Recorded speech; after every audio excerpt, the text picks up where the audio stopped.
École ivoirienne des sourds, commune de Yopougon, quartier Solik 2. Il est 7h45. Ces écoliers des cours moyens deuxième année CM2 se préparent à entrer en classe ce premier jour d'école. Cette activité, c'est pour apprendre aux enfants à connaître les règles premières, on va dire les vertus premières, donc le respect, la discipline. En classe, l'enseignante et son collaborateur commencent par une étape fondamentale. La gestuelle que vous m'avez vu faire, c'était pour qu'ils puissent présenter leur cahier de leçons. Donc on a commencé par le nom, le prénom, l'année scolaire, le cahier, tout ça. Ça les aide à connaître le nom, le prénom et puis l'école, au cas où il y aurait un problème. Pendant ce temps, le couple Dilo entre dans l'établissement. Direction la classe des cours élémentaires deuxième année, CE2, où se trouve leur fille. Hier, puisqu'elle est interne, nous l'avons envoyée à l'internat. Et ce matin, premier jour de la rentrée, nous avons apporté ses fournitures. Lorsqu'il vient avec les parents, on a le temps d'associer le nom à l'enfant. Les fournitures ont déjà été achetées. Nous vérifions ensemble avec les parents ce qui a été acheté, ce qui n'a pas été acheté, pour voir après ce qu'il faut ajouter, ce qu'il ne faudrait pas ajouter aussi. La petite Dioulo apprécie la présence de ses parents ainsi que son retour à l'école.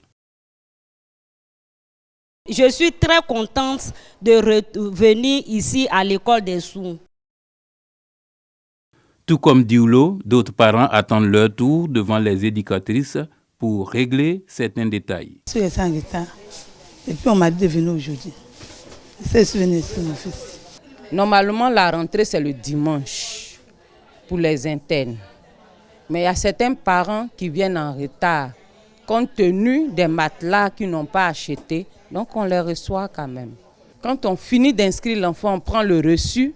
On vérifie sur la liste si le nom de l'enfant est effectivement là. Et on lui donne les fournitures qu'elle doit amener.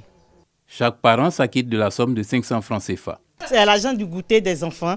Voilà, chaque dimanche, quand les parents viennent déposer les enfants, nous prenons l'argent du goûter. Et les parents, ça c'est les parents internes. Les parents externes payent pour le lundi matin.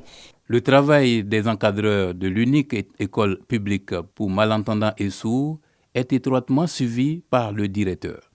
Il tient à se rendre dans chaque classe. Aujourd'hui, lundi 14, est la rentrée des classes et donc nous faisons un retour pour voir la reprise effective des cours, voir constater la présence effective des enseignants et aussi des élèves. C'est le même programme d'évaluation et nos enfants seront prêts pour affronter différentes évaluations au niveau de l'inspection.